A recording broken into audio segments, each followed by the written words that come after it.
Hey guys, thank you so much for tuning into episode 2 here of the Fourth String Sports Podcast. The first episode that we dropped, we broke down weeks 1 through 7 of the upcoming NFL season. We also talked about Earl Thomas and some other stuff. But now we're going to break down the rest of the season, weeks 9 through 17. Again, we're going over just some matchups that pop out to us. You can find us here on YouTube. We're hoping to get everything up onto Spotify here. I'm Brady. That's my co-host, Mitch.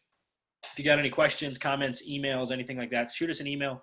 We're at fourthstringsp@gmail.com. Again, fourth spelled out, stringsp@gmail.com. Please reach out to us.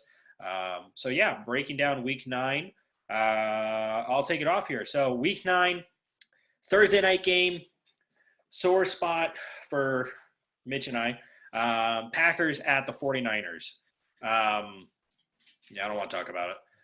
And then we move on. We have the Broncos at the Falcons, Seahawks at the Bills, Ravens at Colts, Texans at Jaguars, Panthers at Chiefs, Lions at the Vikings, Bears at the Titans, Giants at the Redskins, Raiders Chargers, Dolphins Cardinals, Steelers Cowboys, Saints Buccaneers Part 2, and the Patriots at the Jets, with the Browns, Eagles, Bengals, and Rams being on a bye week. Mitch, what games stand out to you?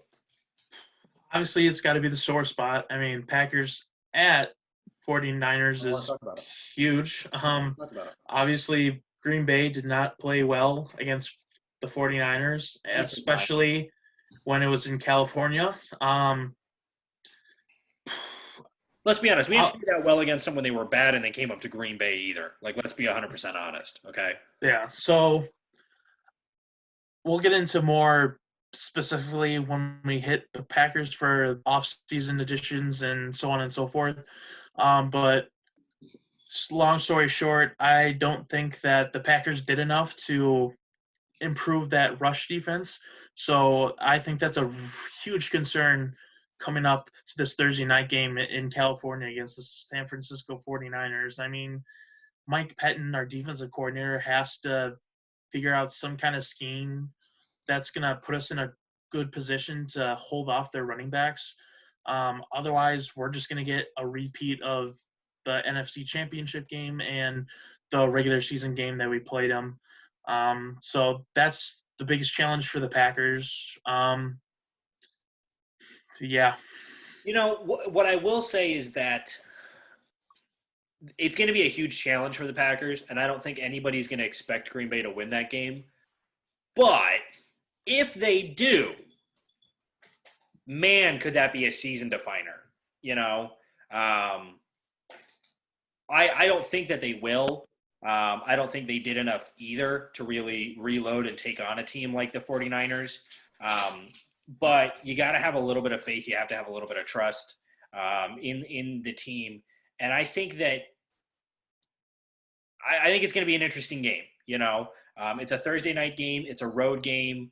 So that's two kind of tough things there for the Packers. Not only is it a road game where you have to go to California, but you have to go to California on a shortened week, and that's all just big ups for the Niners there. I'm a little upset that the NFL decided to schedule that game in San Francisco again, especially because last 2 times we've played them was in San Francisco. So I'm not super happy about that, but it's going to be make or break. We're going to see if the Packers are serious. The other game that really stands out to me is going to be the Bears at the Titans, for really similar reasons to the Titans at the Vikings that we talked about in the previous episode. Question marks on the Titans defense, and the Bears defense is obviously really good. But if there's one thing the Bears defense didn't do super well, that was against the run last year. And this was a Bears defense that when they were 12-4, they were 12-4 because they were creating a ridiculous amount of turnovers. And last season, they didn't do that. And the Titans are a team that does not turn the ball over very often. So how is the Bears defense going to face up against the Titans? But I think another question mark that we haven't talked about with Tennessee that we'll get to when we talk about them is Tennessee lost Jack Conklin. That offensive line has question marks now. And to lose the right tackle, who's the guy who's going to be lining up primarily against Khalil Mack, that's rough. That's really rough. Because remember, Mack doesn't usually line up on the left side. He's usually almost always been a well, what would be right side of the offensive line. I think it's his left side on defense, but he usually goes up against the right tackle. So it's going to be interesting how he plays in that game and how they respond. That game is pretty interesting to me. And then the other one is Raiders Chargers. The Raiders Chargers, they always play really great games out there. I don't know what to make of the Raiders, and I think by week 9 we're still not going to know what to make of the Raiders. That's how it's been. That's how it's always going to be with John Gruden, I feel. So that game's pretty interesting to me as well. Yeah, and one more game for me that I think could be interesting is the Lions at Minnesota. I think this could be a great test for the Detroit Lions to beat the Vikings and kind of make their way up in the standings in the NFC North instead of being that the fourth or the third, ranked team in our division, and kind of get up to that 2 or 1 spot and show that, hey, we're actually a good team and we deserve to be in the playoffs. Yeah, the the Lions and the Vikings have met over 100 times. The Vikings have won 76 times. The Lions have won 39 times. The Lions haven't beaten the Vikings since 2017. And that was in Minnesota. That was a 14-7 win. The last couple of times the last 2 times Detroit's been in Minnesota, they lost 24-9 and they lost 20-7. So it's not like they're losing big, but the Vikings have definitely had the Lions number, and I think that you're exactly right. For the Lions to get better, they have to get better in division first. For a team that played pretty well with backup quarterbacks against the Bears, and then to have a lead against the Packers and blow it late in both times they've played them, and to not play well against the Vikings, that's where the Lions really have to step up. Is you get 6 games, 37.5% of your schedule is against division opponents. You got to pull out some wins, and the Lions have not found a way to do that under Matt Patricia. So I agree. That's an interesting game. Mitch, you want to break down Week 10? Yeah, for sure. So the Thursday night game that we have up is the Colts versus the Titans.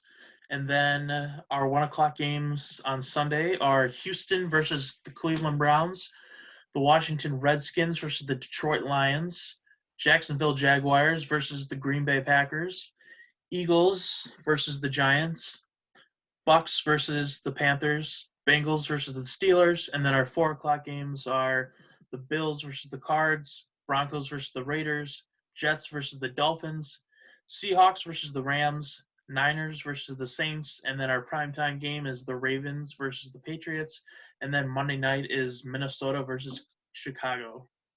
Yeah, and teams on bye that week are the Falcons, the Chargers, the Cowboys, and the Chiefs. Obviously, the game that stands out to me is going to be Vikings Bears. Again, I'm not going to pretend like we're impartial. Any NFC North game is gonna have our eye, but that game could be big. You're talking about Week 10 at that point. These teams, I expect both of these teams to come in with at least 3 losses. I don't expect either of those teams to walk in anything better than what would be 6-3. And this could be a game where both teams walk in like 5-4 or 4-5, and whoever wins that is in a much better position than the loser. And that sounds ridiculous, but when you break it down, if both teams walk in even with the same record, let's say both teams are 5-4, and the Bears win and the Vikings lose, you lose. You don't only lose one game; you lose the equivalent of a game and a half. Like, division games are so much more important. And for this game to be in Chicago, it's interesting. How is Kirk Cousins going to play against an elite defense? How is either Mitch Trubisky or Nick Foles going to play against the Vikings? The Bears have not fared very well on primetime television recently. A lot of people like myself were confused last season when the Chiefs and the Bears played a Sunday night game that the Bears had no business playing. So we'll see how they play on primetime. We'll see how Matt Nagy does. Obviously, the other game that to me stands out, because it has to stand out, is the 49ers at the Saints. It has to stand out. That was an all-time great game those two teams played last season. And that was the game that realistically we probably should have seen in the NFC Championship game. It should have been a rematch of that. So how are the Saints going to play against that 49ers defense? How are the Niners going to play against a really good Saints offense? Is it going to be a similar? I think that game ended 48-45, something like that. It was a great game. So that game has to jump off as a possible NFC Championship rematch. Well, or a matchup we're going to see in the future. Yeah, most definitely. One game that I think is kind of under the radar is the Denver Broncos versus the Oakland, or sorry, not Oakland, Las Vegas Raiders. I think this is more of a big game, not for the Raiders, but I think for Derek Carr in general. Yeah. Because I feel like if he doesn't have a good game and win this game, I think this just adds more justification, especially for John Gruden to move on from him. Because since day one, it's always been speculated that Gruden's not really in love with Derek Carr and he kind of wants his own guy. So I feel like this is kind of the season where Derek Carr really has to put up if he wants to be a Las Vegas Raider. Yeah, and what is actually interesting when you look at it, almost this entire Week 10 is division matchups. Colts at Titans, Buccaneers at Panthers, Eagles at Giants, Bengals at Steelers, Broncos at Raiders, Jets at Dolphins, Seahawks at Rams, Vikings at Bears. There's so many division games that you could really say any of those games are wildly interesting. The other one that stands out to me, again, two teams we haven't really talked about too much, is that Jets at Dolphins game. Remember, Joaquin, the first time those two teams met, the Dolphins had not won a game, and the Jets had only won one game. And the loser of that game was mathematically, I think it was week 9 that they met up, and the loser of the game was mathematically eliminated from NFC East contention or AFC East contention, and the Dolphins ended up winning. And I think that this could be, if we're talking about week 10, I don't like Adam Gase as a head coach, and I love Brian Flores. But I would say maybe on paper that the Jets have a better team than the Dolphins do. So this game could be where the Jets are on a decline and the Dolphins are on an incline. And if the Dolphins win, man, that keeps going. But if the Jets win, that stuff could change. This could be that kind of really pivotal moment for both of those teams' season where the winner of that, especially in how bad we think the AFC East is going to be, the winner of that puts them in pretty good position to maybe vie for some form of a playoff spot. I'm not saying that either team are going to be there, but it keeps them in contention enough. Week 10, most teams already either would have had their bye week or have one coming up. So most teams, both of those teams, I don't imagine having won more than 5 games by then. But the Titans got to the NFC Championship with a 9-7 or AFC Championship with a 9-7 record. So who knows how that could turn out. Mitch, you want to take Week 11? Or no, you took Week 10. I'll take Week 11. Right. Week 11, we have Packers at the Colts, Cardinals at the Seahawks, Titans at the Ravens, Lions, Panthers, Eagles, Browns, Patriots, Texans, Steelers, Jags, Falcons, Saints, Bengals, Redskins, Chargers, Broncos, Cowboys, Vikings, Chiefs, Raiders, and the Rams at the Buccaneers, with the Bills, Giants, Jets, Dolphins, Niners, and the Bears on a bye week. Mitch, what games stand out to you? The first one obviously has to be the revenge game of the Tennessee Titans at the Baltimore Ravens. I mean, Derrick Henry just slashed through their defense and even threw for a touchdown. Yeah, and he threw for a touchdown. So Baltimore, obviously, they revamped their inside lineman backing position, notably with Patrick Queen, who should have been a Green Bay Packer, but that's neither here or there. So it's definitely up to them to obviously show that they can defend against the run, especially against a great runner in Derrick Henry. And like I've said a couple times with the Tennessee Titans, this is obviously a good test for them to show that, hey, the last season wasn't just a fluke. We're actually a contending team, and we should be taken seriously. And then – and I agree. Before you get to your other game, I agree with that because Mike Vrabel has such a question mark, and I think last season really helped him quite a bit. But now it's, can Mike Vrabel build a continuously successful team? And if Vrabel walks into Baltimore again and pulls off a win against a team that a lot of people expect to be really good, man, that's massive. That is absolutely huge. And in that matchup against against the Titans in the playoffs, I would say that was the most embarrassing thing Earl Thomas had ever been through until today. Yeah, definitely. And then another I should game. have laughed at that. That was a lot funnier than what your reaction was. I'm really upset. I'm upset. I'm upset. That's it. s- Show's over, s- guys. Thanks for tuning in. We're never coming back. It was kind of funny. Oh, shut up. Anyway, your other game. so anyways, my other game, I think it's the Atlanta Falcons versus the New Orleans Saints. Okay. I feel like it's always kind of a fun game to watch these two teams, and I think this is Atlanta could go in there and kind of show everybody that, hey, that Super Bowl hangover that we've had the past years, yeah, that's done and over with, and we're trying to go and make another run with Matty Ice and Julio Jones and Calvin Ridley and Todd Gurley. I think they kind of need to have a good game against the New Orleans Saints for Dan Quinn and Thomas Dietroff to keep their jobs. Um, yeah. The other game that I'm going to point out is Cardinals versus the Seahawks. And the reason is that this game is in Seattle. And let me point something out to you. The Arizona Cardinals have won 4 of the last 5 times they've gone to Seattle. 4 of the last 5 times. We don't think of Arizona as a consistently successful team. Now, granted, they've lost quite a bit at home, but last season, towards the end of the season, the Seahawks looked really good. And then they stumbled really hard at home to the Cardinals. And not only at home to the Cardinals, but at home to Kyler Murray, who then got hurt and replaced by Brett Hundley. And they lost 27-13. The Seahawks did not play good in that game. And they haven't played good against the Cardinals in Seattle in recent memory. They gave up 166 rushing yards and 2 touchdowns to Kenyon Drake. Kenyon Drake ran all over them. Between Brett Hundley and Kyler Murray, they gave up 75 rushing yards on 12 carries. It's ridiculous. It's absolutely ridiculous. And Russell Wilson didn't play his best game. I mean, he was 16 of 31, buck 69 and a touchdown. The team as a whole ran for not even close to 100 yards, or barely 100 yards. Actually, not even close. Sorry, my math is terrible.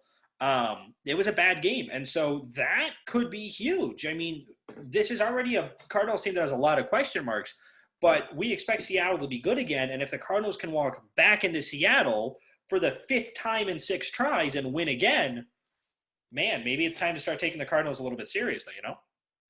Yeah, I think the NFC West, the kind of bottom teams, like AKA the Arizona Cardinals and LA Rams now, they always play tricky in their division. Like they pull off wins that people are like, how did they win? You know? So it's just really interesting to see that aspect. I agree. And even last season, the Cardinals played the Niners better than anybody else did. The Cardinals didn't beat them, but they played the 49ers really well last season in both games that they played them against. And so this could be a situation where, hey, maybe if a few things go the Cardinals' way, maybe they end up winning the NFC West. Who knows? Hot take from Brady. Maybe it's a big call.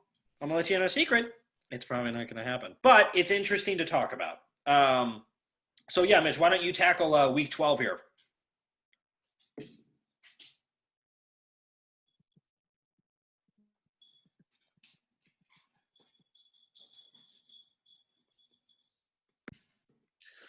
All right, now we are on to week 12.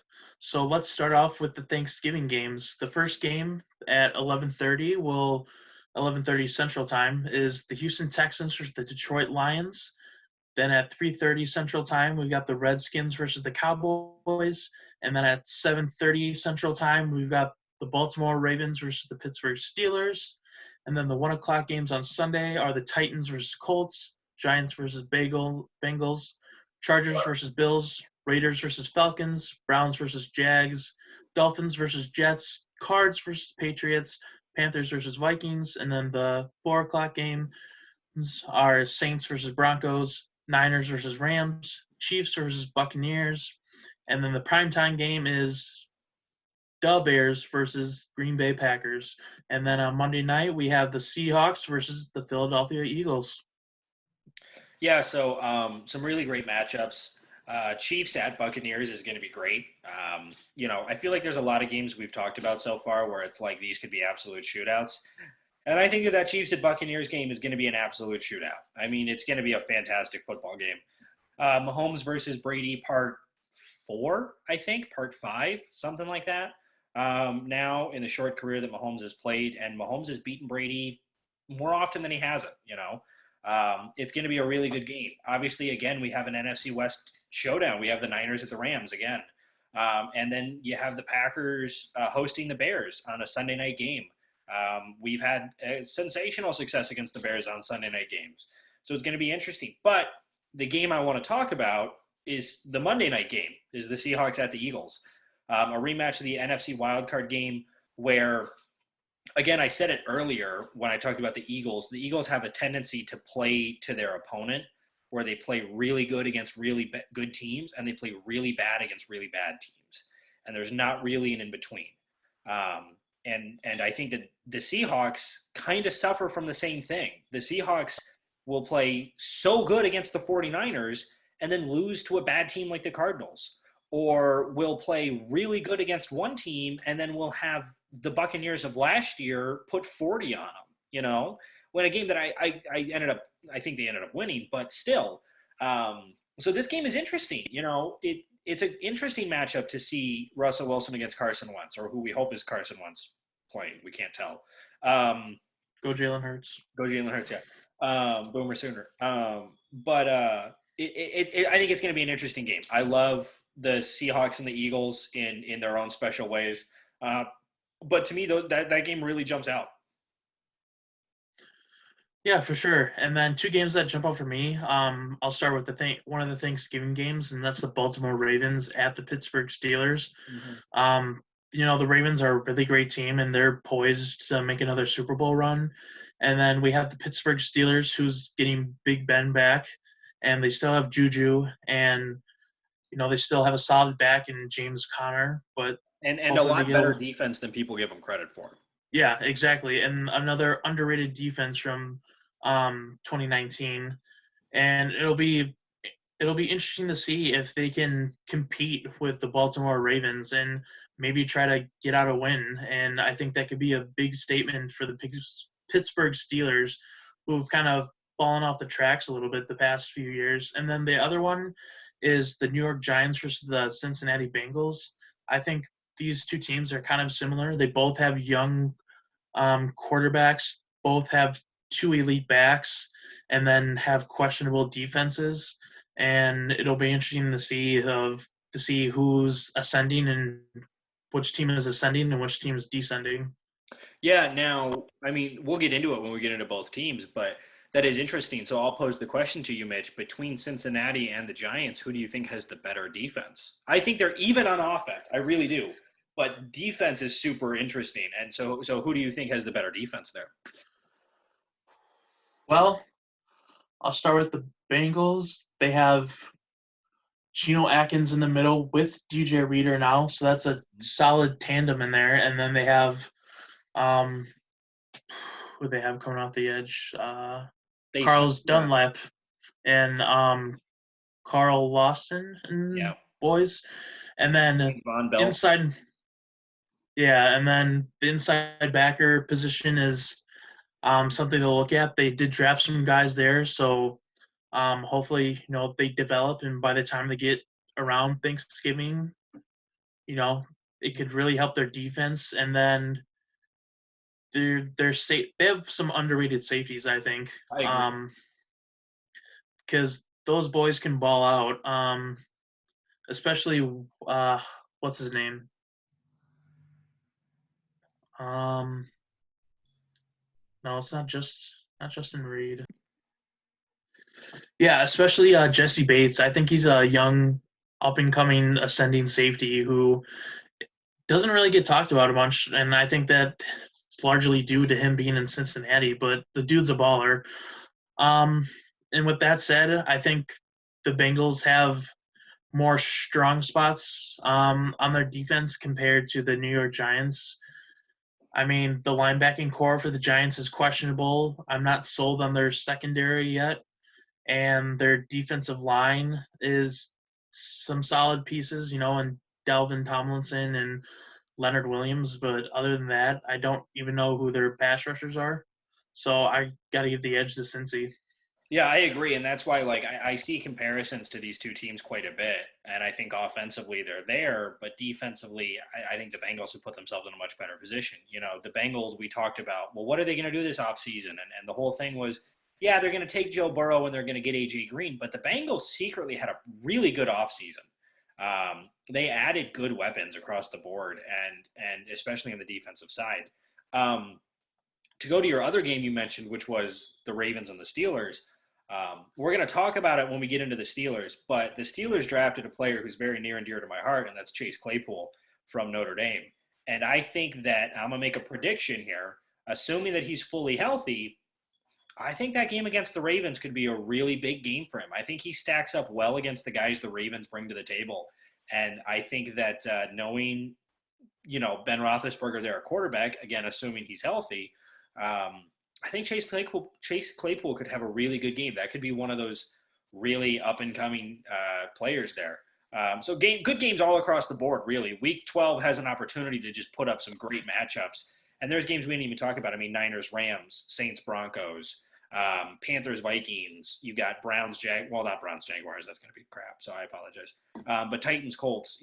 There's some good games there to be talked about. And even, I mean, we didn't even talk on the Packers and the Bears. But that'll be a great game. First time I believe they match up that upcoming season. So to match up so late in the season and then knowing you got to play them again is really interesting. But moving on to Week 13 here, we have the Thursday night game is going to be the Cowboys at the Ravens.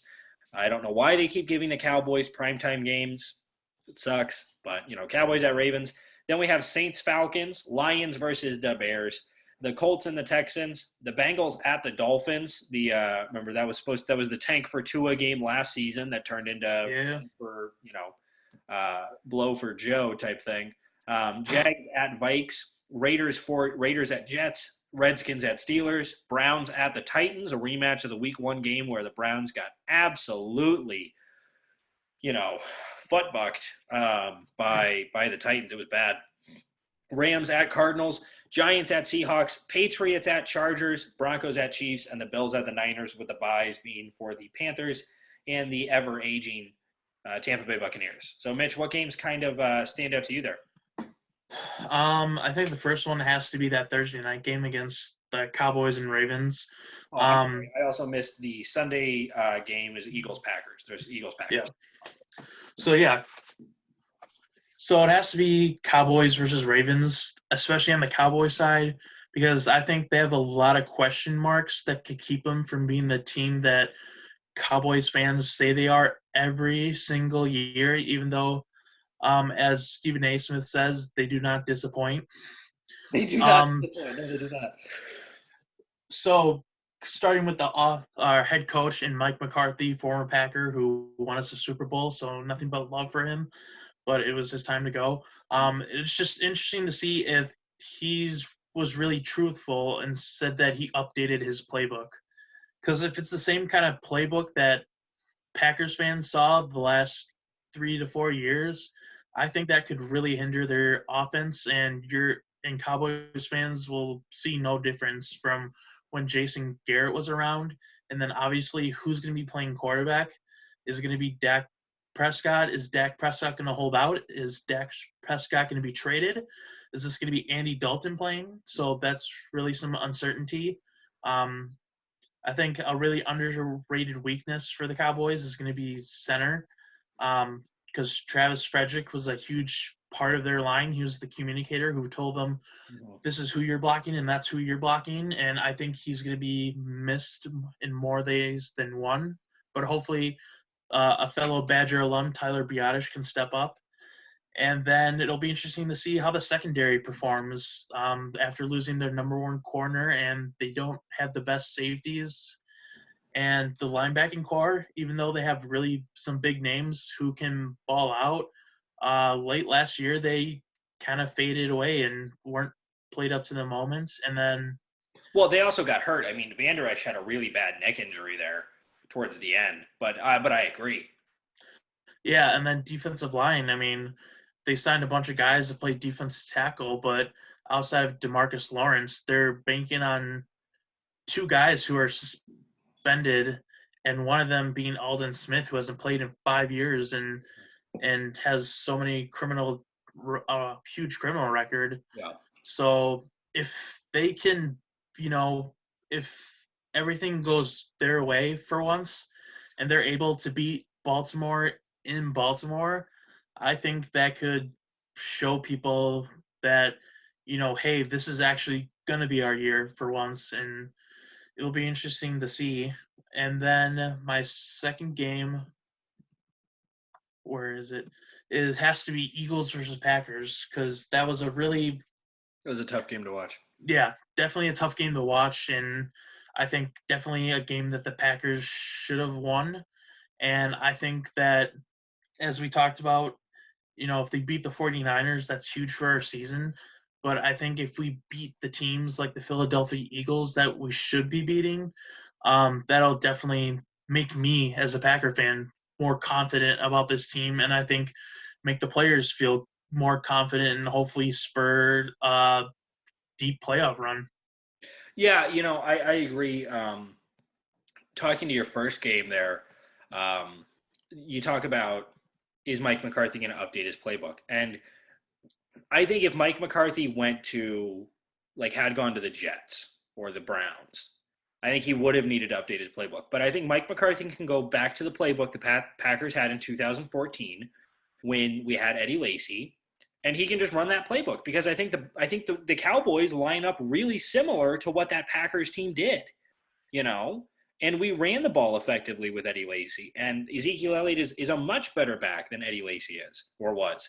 But I think, I don't know if he needs to update his playbook, because he has a team very similar to what the Packers had in 2014, with the exception being that defensively there's so many question marks there. You're right. They signed some really talented players, but a lot of those talented players, we don't know if and how much they're going to play next season. If Alden Smith is healthy, Alden Smith, in my mind, at his prime of his career, was one of the best pass rushers in the NFL. I remember the Packers playing against him on one side and Justin Smith on the other when they were with the Niners, and that was difficult to get through. We didn't beat them, I think, ever in that situation. So if he's healthy, he's there. But yeah, you're right. There's a lot of questions. As well as, I feel like this is a game where the Cowboys could, like, limp into this game being like 7-5, and then win it, and then lose the next 4 games. And listen to everybody be like, "This is our year," and then they just drop them right after, because that's what the Cowboys do. So I agree. It's interesting. The other game that really caught my eye, outside of Bengals Dolphins, it's going to be interesting, because we could maybe see Tua versus Burrow. I don't know if we will, but it could be interesting to see. Those are two teams that I think a lot of people are high on. Young coaches, young teams coming up. I think both of them had a really good draft and a really good offseason. So we're going to see where they're going to go level to level there. But the other game that just pops out to me is going to have to be Broncos at the Chiefs. If Denver can walk into Arrowhead and pull out a big win, keeping in mind that was the game last season that Pat Mahomes got hurt, where he busted his knee up, man, that could be really big for the Broncos, And I think it could be really big for Vic Fangio. Fangio has to figure out how to stop Pat Mahomes, and he hasn't been able to do that. And so, granted, they only played each other 2 times, but man, that could be a real test there for Denver. How do you play against the Chiefs in Arrowhead? But no, I think you hit on them pretty well. So, Mitch, why don't you go over Week 14 here? We're in the last quarter of the season. All right. So for our Thursday night game, we have the New England Patriots versus the LA Rams. And then our 1 o'clock games for Sunday are Broncos versus Panthers, Vikings versus Bucks, Cards versus Giants, Chiefs versus Dolphins, Titans versus Jags, Packers versus Lions, Cowboys versus Bengals, Texans versus Bears, And then the 4 o'clock games are Jets versus Seahawks, Colts versus Raiders, Skins versus Niners, Saints versus Eagles, Falcons versus Chargers. And then your primetime game is Steelers versus Bills. And then Monday night is Ravens Browns. So the two games I'm going to point out that are super interesting are the Saints at the Eagles, a rematch of the NFC divisional playoff game 2 seasons ago. Now Carson Wentz didn't play in that game, so we're going to hope that Wentz is going to be healthy enough to play in this one. That's the thing we keep hitting on every time we talk about the Eagles, but I think it's a fair point to make. That's going to be really interesting because, again, the Eagles play up to their competition, and the Saints are really good competition. And that could be a big turning point in both seasons, in both those team seasons. I mean, we're talking about the end of a home stretch, or we're talking about the home stretch here towards the end of the season. And for whatever team gets hot, man, that could be big. For the Saints to go into Philadelphia and get a win there, huge. For the Eagles to get a home win against a team like the Saints that a lot of people are predicting to do really well, equally huge.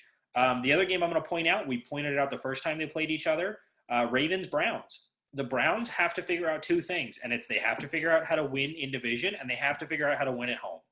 Those are two huge things. And if the Browns can do that against the Ravens in prime time, man, that could be huge. I don't think they will. I think the Ravens are going to run all over them the same way that they had the second time they met up, and the same way they did against everybody else in the NFL, with the exception of the Titans last season. But, man, you got to think about, with how competitive I think the AFC North is going to be, and with how competitive I think that the Chiefs and the Ravens are going to be battling for that 1 and the 2 seed, considering that this season we're walking into 7 playoff teams and only one team gets a bye, that could be interesting. Yeah, most definitely. I think it's not to say that they don't play hard, but I think they might be adding that extra 5 to 10% to try to get that 1 seed so you can get a break when nobody else does. And then one game from this week is the only thing that really stood out to me, and that's the Thursday night game versus the New England Patriots and the LA Rams. And I look at that from this perspective, is that, these two teams played in the Super Bowl about 2 years ago, and the Rams did not show up, and everybody was picking them as, kind of the favorites. And since then, they've had a Super Bowl hangover similar to the Atlanta Falcons, who, 28-3. And plus Goff's contract, I think, has hurt the team a little bit. And Definitely. I think if the Patriots, or if the Rams were able to host the Patriots and beat them, I would think that's kind of a cleansing for the whole organization, and kind of getting the monkey off their back, so to speak, and kind of giving, the guys who were there for the Super Bowl confidence back to be like, hey, we were a great team, and we can still be a great team. And look, even though we couldn't beat them in a Super Bowl, we just beat them out at home. So I think that could be a win against the Patriots, could be a great thing for every level of the organization. Yeah, and I'll counterpoint to that. I think a win against the Rams could be really big for a young quarterback like Jarrett Stidham. To go to the West Coast and to beat a team like the Rams with a guy like Aaron Donald is interesting. Both of those teams walk into this game with really good defenses and huge question marks on offense. We know that the Patriots defense is going to be really good. They're returning last year's Defensive Player of the Year, but the Rams are returning the guy who won Defensive Player of the Year a couple of years before that. I think he won it. Aaron Donald won it 2 years in a row, I believe. Yeah. So that's going to be huge. That's a good matchup. Again, similar to when Green Bay is going to have to go out to San Francisco. It's a Thursday night game where an East Coast team travels to the West Coast. You're talking about a 3-hour time difference there. And they say that for every day you travel an hour, or every hour you travel in a time distance, you should take a day to rest. So you're already shortening your week, and then you're going to travel 3 hours West Coast, where you're going to play a game at 7 p.m. there, which would be 10 p.m. your time. God, that's where we're going to see how Bill Belichick is as a coach. That's one of the few things he's had to deal with in his coaching career. And we're going to see how that works out. So moving on here to week 15, now that we're getting towards the end of the season, a lot of the games are to be determined. A lot of them are flex games. So we're just going to go over them here. We have Panthers at the Packers. The Thursday night game is going to be Chargers at the Raiders. We have Buccaneers at Falcons, Jags at Ravens, Patriots at Dolphins, Bears at Vikings, Browns at the Giants, Seahawks at the Redskins, Eagles, Cardinals, Chiefs, Saints, Niners, Cowboys, Steelers, Bengals, Bills, Broncos, Texans, Colts, Jets, Rams, and Lions, Titans. What games stand out to you there, Mitch? The two games that stand out to me is the Sunday Night Football game, San Francisco 49ers versus the Dallas Cowboys. I feel like if the Dallas Cowboys can play up to their potential and their hype, this could be a really good game, and kind of whoever wins this kind of shows themselves as the class of the NFC. So I think this is a huge game for both teams. And then on the flip side, we go to the Chiefs versus the Saints. I think this could be a big momentum booster for the New Orleans Saints, who, as we've seen in the playoffs and such the past few years, that they struggle against the really great teams. And if they're able to beat the Super Bowl winner, the Kansas City Chiefs, at in New Orleans, I think that could be huge for them and get them on a big playoff run. And if the Chiefs beat the Saints, I think that could knock down the Saints in the playoff seeding, and is always a big boost for them. Yeah, I agree. That's a hot take on your part, the Niners and the Cowboys being the class in the NFC. I agree with half of that statement. With the Cowboys, that's a game where either they're going to play really, really well and maybe they squeak out a win, or they're going to get just taken behind a woodshed. And I don't know. It's like, to me, this game is either going to end, 27-24, or this game is going to be 38-10 San Francisco, and this is where we're going to see Mike McCarthy, because can McCarthy beat the Niners when the Packers couldn't?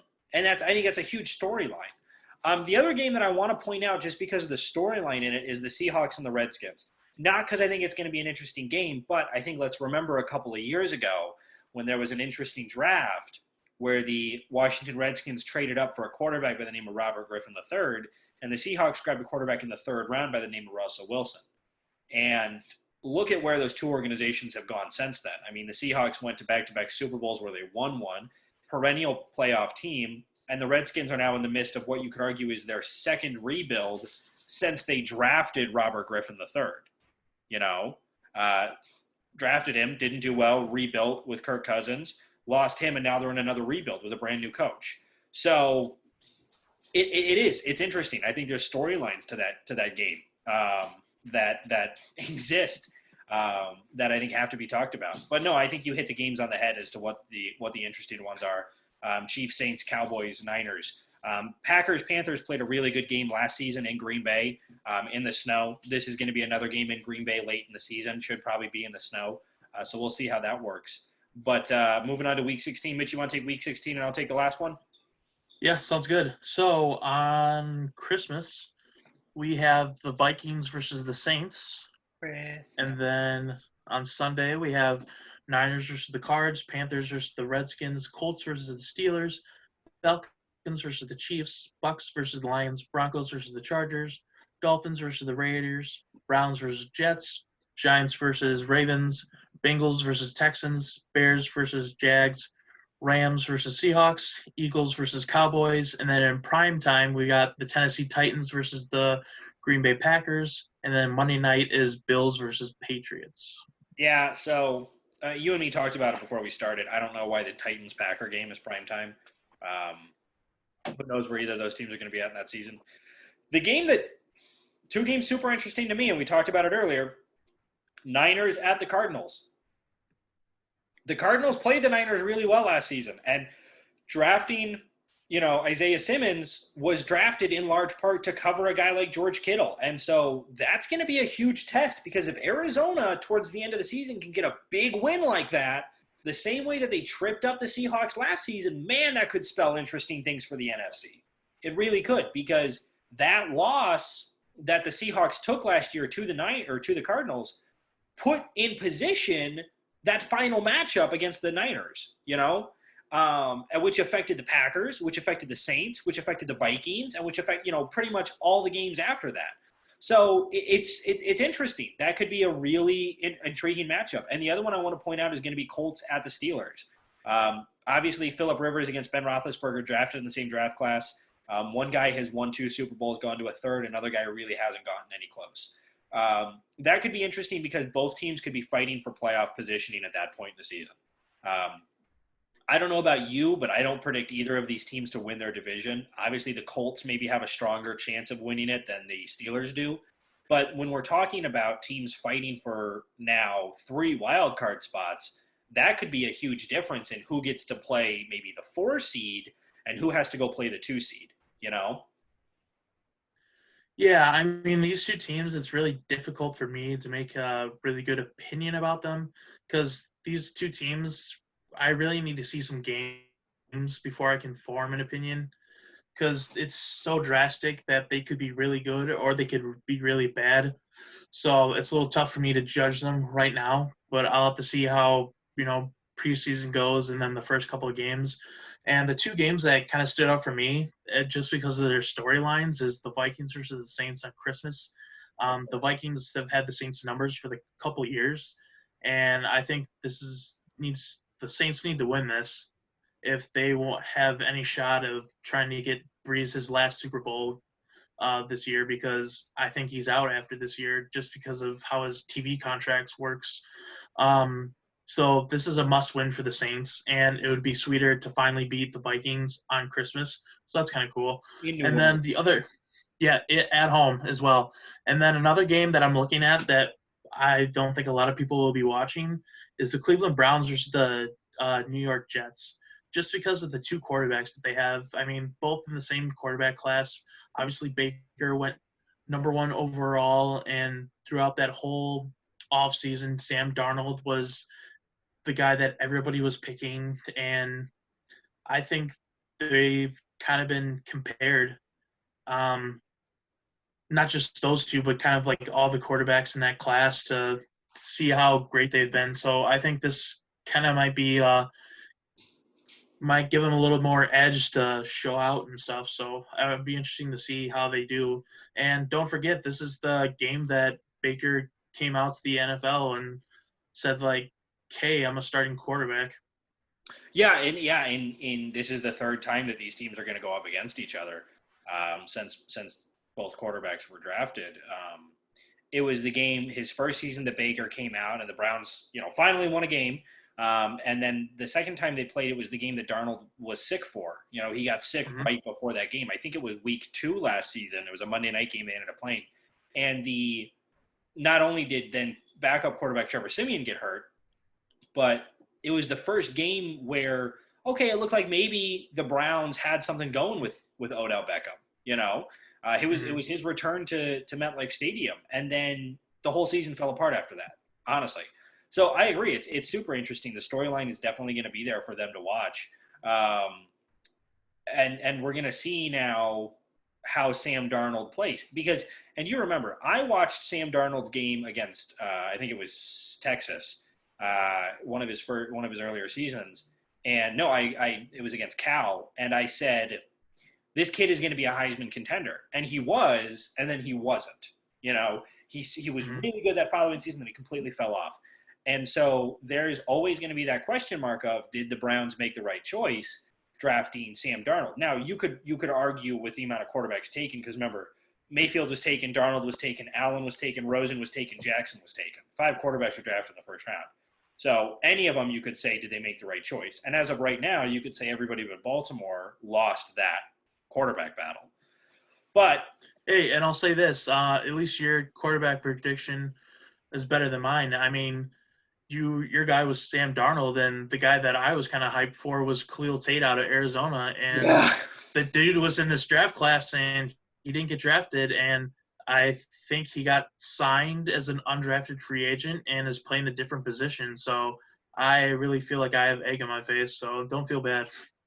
Yeah, no, I mean, I don't feel bad. I mean, Darnold was still a first round pick, but I just remember watching the kid play it at USC, and not a lot of people obviously watch Pac-12 games because they're so late at night. But he played fantastic, and that the if he can get to the level with the Jets he played at USC, and what I'm talking about is the game against Texas. I'm talking about that all-time Rose Bowl game against Penn State. God, were those great football games. And if he could play at that level, man, the Jets have something special. But I don't know. And I think right now, with the way his career is going, Sam Darnold is a little bit more on pace to be Chad Pennington than he is Joe Namath, you know, if we're talking about Jets quarterback comparisons here. So I don't know. But final week of the season here, week On 17. my mom's birthday. Wrap it all up. Yeah. Yeah. We have Dolphins, Bills, Saints, Panthers, Packers, Bears, Packers at Bears, Ravens at Bengals, Steelers at Browns, Vikings at the Lions, Chargers at the Chiefs, Jets at Patriots, Cowboys at Giants, Redskins at Eagles, Falcons at Buccaneers, Titans at Texans, Jags at Colts, Raiders at Broncos, Cardinals at Rams, and the Seahawks at the Niners. With the hold on, I got to get the 7 o'clock game, whatever that game is. I don't see if they've announced one yet, but yeah, it's all division matchups for the last week of the season. Mitch, what games stand out to you? There's a bunch. Oh, I'll start off with our team. Packers versus the Bears. For the past I want to say 4 or 5 years, it always seems like it's kind of a race for the Packers to clinch the NFC North. It's not like a early thing that we do and we just kind of coast into the playoffs. I feel like it's always a fight to get that title, and I feel like this year is going to be no different. So if I feel like the Bears game is a must win depending on how the season goes. So it'll be an interesting game, and it's always a memorable game when we play our 100-year-old rival. And then yeah. the other game, I mean, I've talked about it before, Seahawks versus the 49ers, and this time they play in California. And these are two playoff teams that could be playing for a high spot in the NFC. So I feel like it's going to be a classic. Yeah, I mean, I agree. You could really look at all of these games and say they're wildly interesting, and I think all of them will be. Steelers Browns to me is interesting. First game back in Cleveland for Mason Rudolph and some of the Steelers players there. So we're going to see how that works. Chargers Chiefs is going to be super interesting. Cowboys Giants. Falcons at the Buccaneers. How do the Buccaneers end their season? Titans at Texans. Remember, the Titans ended their season last year with a huge win against Houston. All of them are interesting. Obviously, that's the 1 week where we're really going to have to see playoff positioning, because only 3 out of 8, 12 out of 32 teams make the playoffs. So only 12 of those teams that we talked about that go in that, play that final week are going to make the playoffs. So the other 20 are either going to be mathematically eliminated or on the verge of elimination. So it's going to be who's really playing for what. And that's what it's going to come down to. But you still get these matchups that end of season where teams have really no business playing really well against teams a lot better. Take a look at the Packers-Lions last season to end the season. The Lions had no business playing the Packers as well as they did. But they did, And so some of those matchups, I mean, you talk about the Bengals at the Ravens. God, that could be interesting. You remember the last time those two teams played each other to end the season in Baltimore, where the Bengals ended up clinching a playoff spot for the Bills for the first time and I don't even remember how many years it was. So there's going to be interesting games there all across the board. But yeah, so that's the whole NFL season there. I just have one thing about the Steelers-Browns. So I hope that the Steelers clinch a playoff spot by then, and they decide to rest their players, and they put in Mason Rudolph to play against Miles Garrett. Oh, I do too. I think that game is going to be so interesting to watch. Just the storylines. The whole AFC North to me is Yeah. probably the most interesting division in football this upcoming season. So yeah, but yeah, that's all 17 weeks. Just to let you guys know, we're going to drop these first two episodes, weeks 1 through 8, as well as weeks 9 through 17 here. And then we're going to come back here, we're going to go right in alphabetical order. So we're going to start out with the Arizona Cardinals, one of the absolute winners of the offseason. We're going to break down last season. We're going to look at their offseason acquisitions. We're going to break down how we think they're going to do next season with a record prediction from both of us. I really do appreciate everybody listening. Again, that's Mitch. My name is Brady. This is the Fourth String Sports Podcast. You can find us here. We're also hoping to get up on Spotify. If you guys have any questions, you have any comments, anything like that, shoot us an email. You can reach us at fourthstringsp@gmail.com. Again, that's fourth spelled out, FOURTH string SP@gmail.com. Really appreciate you guys listening, and everybody have a wonderful night and stay safe and stay healthy.